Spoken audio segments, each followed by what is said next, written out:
नमस्कार, मैं हूं अंकुर और आप देख रहे हैं सत्य हिंदी का न्यूज बुलेटिन। एक नजर अब तक की सुर्खियों पर। लोकसभा चुनाव 2024 को लेकर आम आदमी पार्टी और कांग्रेस के बीच डील फाइनल हो गई है। आज दिल्ली में दोनों दलों ने संयुक्त प्रेस कॉन्फ्रेंस कर सीट शेयरिंग को लेकर जानकारी दी। इस दौरान कांग्रेस महासचिव और सांसद मुकुल वासनिक ने कहा कि दिल्ली लोकसभा में 7 सीटें हैं, आप 4 पर चुनाव लड़ेगी, जबकि कांग्रेस 3 सीटों पर चुनाव लड़ेगी। दिल्ली में आम आदमी पार्टी जिन सीटों पर चुनाव लड़ेगी वो हैं नई दिल्ली, पश्चिमी दिल्ली, दक्षिणी दिल्ली और पूर्वी दिल्ली, और कांग्रेस जिन सीटों पर चुनाव लड़ेगी वो हैं चांदनी चौक, उत्तर पूर्व और उत्तर पश्चिम। कांग्रेस नेता मुकुल वासनिक ने आम आदमी पार्टी और कांग्रेस के बीच सीट बंटवारे पर पूरी जानकारी दी। उन्होंने बताया कि गुजरात में 26 लोकसभा सीटें हैं, कांग्रेस 24 पर चुनाव लड़ेगी, 2 सीटों पर भरूच और भावनगर पर आपके उम्मीदवार उतारे जाएंगे। इसके अलावा हरियाणा में 10 लोकसभा सीटें हैं, कांग्रेस 9 पर चुनाव लड़ेगी और 1 सीट कुरुक्षेत्र पर आम आदमी पार्टी के उम्मीदवार होंगे।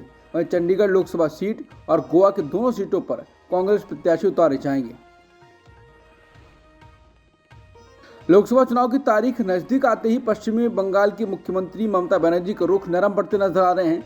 ममता बनर्जी ने पहले बंगाल की सभी लोकसभा सीटों पर अकेले चुनाव लड़ने का ऐलान किया था, लेकिन अब बताया जा रहा है कि उन्होंने कांग्रेस को एक बार फिर सीट बंटवारे की पेशकश की है। सूत्रों के मुताबिक टीएमसी ने पश्चिम बंगाल में कांग्रेस को 2 सीटों पर चुनाव लड़ने का ऑफर दिया है। वहीं मेघालय और असम में टीएमसी एक सीट पर चुनाव लड़ेगी।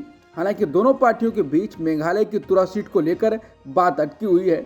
बताया जा रहा है कि कांग्रेस ये सीट टीएमसी को देने से इनकार कर रही है। इंडिया अब खड़ा होता नजर आ रहा है, जिससे बीजेपी की मुश्किलें बढ़ सकती हैं। यूपी में पहले ही बात बन चुकी है, आप से भी बात बन चुकी है, महाराष्ट्र में भी बात बनती हुई दिखाई दे रही है, जिसके बाद कहा जा रहा है कि अब इंडिया गठबंधन खड़ा हो रहा है और इससे विरोधी की परेशानी बढ़ सकती है। कुछ विशेषज्ञ तो बीजेपी को 370 तो दूर 200 के आसपास ही सीटें दे रहे हैं। तो अगर इंडिया मेहनत करता है तो बीजेपी की मुश्किलें खड़ी हो सकती हैं।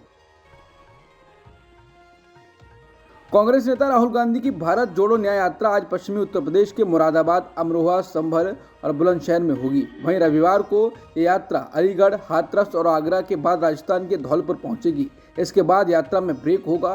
कांग्रेस के मीडिया प्रभारी जयराम रमेश ने बताया कि रविवार शाम से 2 मार्च तक यात्रा में ब्रेक होगा। धौलपुर पहुंचने के बाद यात्रा फिर मध्य प्रदेश से शुरू होगी।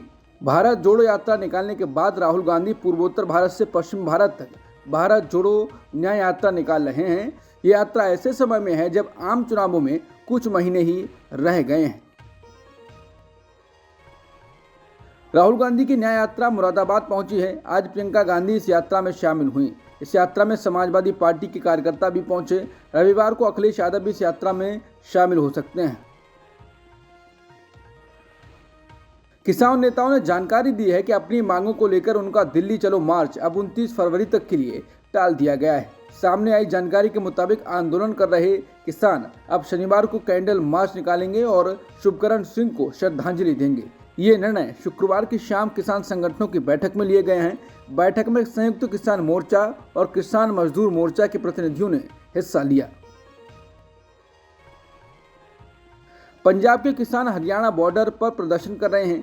किसान दिल्ली में प्रवेश करना चाहते हैं। इस बीच पंजाब के भूमिहीन मजदूरों ने भी विरोध प्रदर्शन शुरू कर दिया है। भूमिहीन मजदूरों ने मजदूर पैदल जोड़ो यात्रा शुरू की है। इसके लिए मजदूर पैदल या साइकिल से एक गांव से दूसरे गांव जाकर समर्थन जुटा रहे हैं। भूमिहीन किसान और दिहाड़ी मजदूर ज्यादातर दलित समुदाय से आते हैं। वो भूमि स्वामित्व अधिकार, उनके सिर पर छत, कर्ज माफी, उचित मजदूरी और जाति आधारित भेदभाव को समाप्त करने सहित अन्य मांगे कर रहे हैं। कर्नाटक में 1 करोड़ से अधिक सालाना आय वाले मंदिरों की आय पर 10% कर लगाने से जुड़ा विधेयक विधान परिषद में गिर गया है। ये 2 दिन पहले ही ये विधेयक राज्य की विधानसभा में पारित हुआ था, लेकिन विधान परिषद में एनडीए यानी बीजेपी के गठबंधन के पास सत्ताधारी कांग्रेस से अधिक संख्या बल है। इसके कारण विधेयक गिर गया। इस विधेयक पर कर्नाटक में राजनीतिक घमासान मचा हुआ है। बीजेपी ने कर्नाटक की कांग्रेस सरकार पर हिंदी विरोधी होने के आरोप लगाते हुए कहा है कि राज्य में सरकार हिंदू विरोधी नीतियां लागू कर रही है। असम सरकार ने मुस्लिम विवाह अधिनियम को समाप्त करने का फैसला किया है। मुख्यमंत्री हेमंत बिस्वा शर्मा ने कैबिनेट के इस निर्णय की जानकारी दी है। असम मुस्लिम marriage and divorce registration act 1935 को अब समाप्त कर दिया गया है। असम सरकार में मंत्री जयंत माला बरुआ ने मीडिया से बात करते हुए इसे राज्य में समान नागरिक संहिता लागू करने की दिशा में अहम कदम बताया है। वहीं हिमंत बिस्वा शर्मा ने देर रात किए गए एक ट्वीट में कहा, असम कैबिनेट में पुरातन असम मुस्लिम विवाह अधिनियम को निरस्त करने का निर्णय लिया गया है। इस कानून में दुल्हन और दूल्हे के 18 और 21 साल की उम्र के न होने पर शादी के कानूनन प्रावधान थे।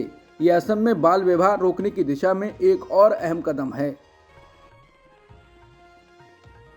गुजरात हाईकोर्ट ने शुक्रवार को बिल्किस बानो मामले में दोषी रमेश चांदना को 10 दिन की पैरोल दे दी है। चांदना को 5 मार्च को अपने भांजे की शादी में शामिल होना है। इसको लेकर चांदना ने हाईकोर्ट में याचिका दाखिल कर पैरोल की मांग की थी।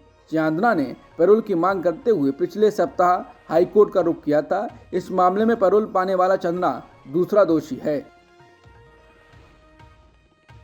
राजस्थान में शिक्षा नगरी के नाम से चर्चित कोटा के सांगोद में एक सरकारी स्कूल के शिक्षकों पर स्कूल में लव जिहाद धर्मांतरण करवाने के आरोप लगाए गए हैं। शिक्षा मंत्री मदन दिलावर से शिकायत के बाद 2 मुस्लिम शिक्षकों को निलंबित किया गया है। हिंदू संगठनों ने आरोप लगाते हुए बीते दिनों सांगोद एसडीएम कार्यालय पर प्रदर्शन किया और रैली निकाली। यूपी के कासगंज जिले में शनिवार की सुबह श्रद्धालुओं से भरी ट्रैक्टर ट्रॉली तालाब में गिर गई। इस हादसे में कम से कम 14 लोगों के मरने की पुष्टि की गई है। वहीं कासगंज के डीएम सुधा वर्मा ने बताया कि ये श्रद्धालु एटा से ट्रॉली आ रहे थे। इस ट्रैक्टर ट्रॉली में करीब 25 से 30 लोग सवार थे। उन्होंने बताया कि मृतकों के परिजनों को 2 लाख रुपए और घायलों को 50,000 रुपए देने की घोषणा की गई है। यूक्रेन ने रूस के एक A-50 जासूसी विमान को मार गिराने का दावा किया है। यह 1 महीने के भीतर दूसरा ऐसा दावा है। यूक्रेन के सैन्य सूत्रों ने दावा किया है कि इस विमान को रूस के रोस्तोव ऑन डॉन और क्रास्नोडार क्षेत्र के बीच मार गिराया गया। यह युद्ध के मोर्चे से करीब 200 किलोमीटर दूर है। रिपोर्टों के मुताबिक आपात सेवाओं को रूस के कानेवस्कोय जिले में विमान का मलबा मिला है। अब तक की सुर्खियों में इतना ही। बाकी खबरों के लिए बने रहिए सत्यहिंदी.com के साथ।